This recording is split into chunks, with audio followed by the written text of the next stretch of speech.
Ndugu mpendwa, nikaribishe kwenye moyo wa kanisa, mwongozo wa kujifunza Biblia. Tunakuwa kwenye juma ya 14 na kuna kichwa kinachosema Ephésiens dans nos cœurs. Waefeso moyoni. Verset clé Ephésiens 2:8 à 10 qui nous dit: car c'est par la grâce que vous êtes sauvés par le moyen de la foi, et cela ne vient pas de vous, c'est le don de Dieu.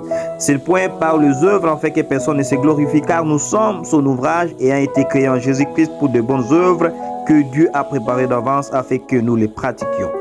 Waefeso 2:8 hadi 10. Kwa maana amekombolewa kwa neema kwa njia ya imani, ambayo hiyo haikutokana na nafsi zenu, hivi ni kipawa cha Mungu, wala si kwa matendo, mtu awaye yote asije akajisifu. Maana tu kazi yake tuliumbwa katika Kristo Yesu tutende matendo mema ambayo tokea awali Mungu aliyatengeneza ili tuenende nayo. Ndugu mpendwa, kama ni mara yako ya kwanza kutufuata, tunakusihi subscribe kwenye channel yetu hii, na ukiwa na swali ama changamoto andika kwenye namba hii ya WhatsApp ama kwenye comment. Usisahau kugawanyia watu wengine, kulike na kushare kwa watu wengine. Karibuni kwa somo la leo. Ndugu mpendwa, umewahi kusikia mtu akakuambia kwamba ana siri ambayo hataki kukuambia?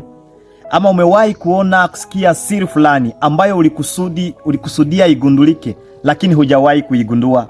Hivi kwenye barua ya Paulo kwa kanisa la Waefeso sura yake ni ya 3, Paulo anatuonyesha hapa siri fulani, lakini tofauti na siri ambazo hujawahi kuzigundua, hapa kuna siri ambayo baada ya somo hili utaligundua.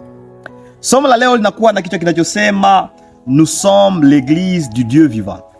Nous sommes l'église du Dieu vivant, sisi ni kanisa la Mungu aliye hai. Sisi ni kanisa la Mungu aliye hai.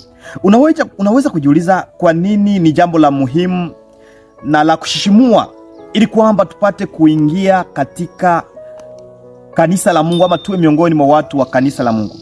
Hapa siri ambazo Paulo anatolea kwenye Waefeso sura yake ya 3, Paulo anatufunulia mpango wa Mungu ambao anauita siri ya Kristo.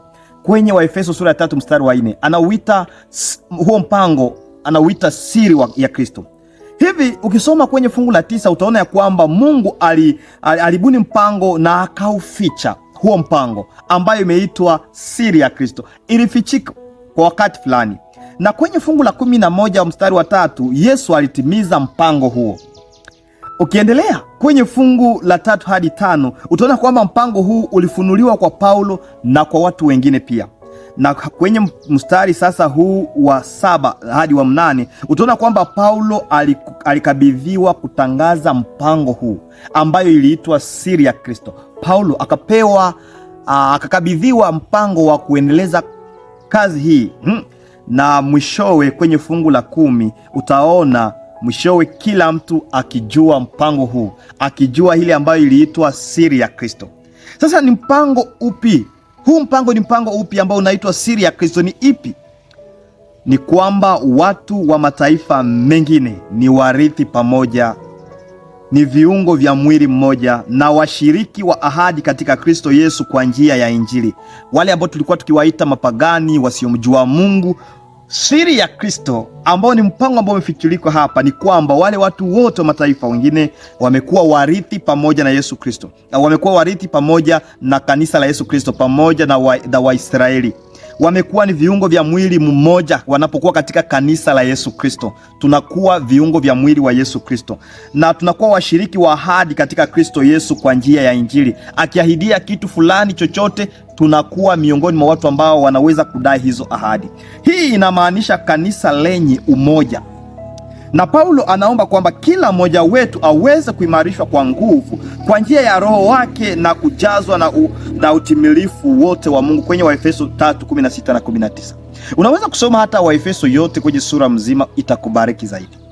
Mungu akusaidie na kukuelewesha siri hii ambayo ni siri ya Kristo ambayo imefunuliwa, ili kwamba tuwe wamoja katika Yesu Kristo, katika kanisa lake, viungo vya mwili wa Yesu Kristo. Sisi ni kanisa la Mungu aliye hai. Mimi ni mmojawapo wa wanamemba wa kanisa la Mungu aliye hai, na thamani wewe pia uwe miongoni mwa wanamemba wa kanisa la Mungu lililo hai. Asante Yesu Kristo kwa sababu umetuita. Umetuambia siri ambayo ilikuwa imetolewa, imefumbulika. Na tumejua ya kwamba sisi tumekuwa warithi pamoja na Waisraeli, na tunaweza kujidai tukiwa na matumaini ahadi zote ambazo umetoa kwa ajili yetu. Asante kwa neema ya kunipatia na umeipatia mtazamaji na msikilizaji, ili awe miongoni mwa wanamemba wa kanisa lako, wewe Mungu uliye hai. Asante kwa neema hii katika jina la Yesu. Ndugu mpendwa, nikuulize tu swali ambako tutakasoma hapa kwa Kifaransa, kanasema quels sont donc les types de barrières entre les croyants de notre église qui, à la lumière des écrits de Paul, ne devraient pas exister et que pouvons-nous faire pour aider à le faire disparaître? Katika kanisa la Mungu kuna vitu fulani fulani ambavyo tumeviweka kuwa vibambazi ambavyo vimetutenga na watu wengine. Vitu vile ni vipi? Andika kwenye comment. Na tunaweza kufanya nini ili tuvimalize? Andika kwenye comment. Mungu akubariki.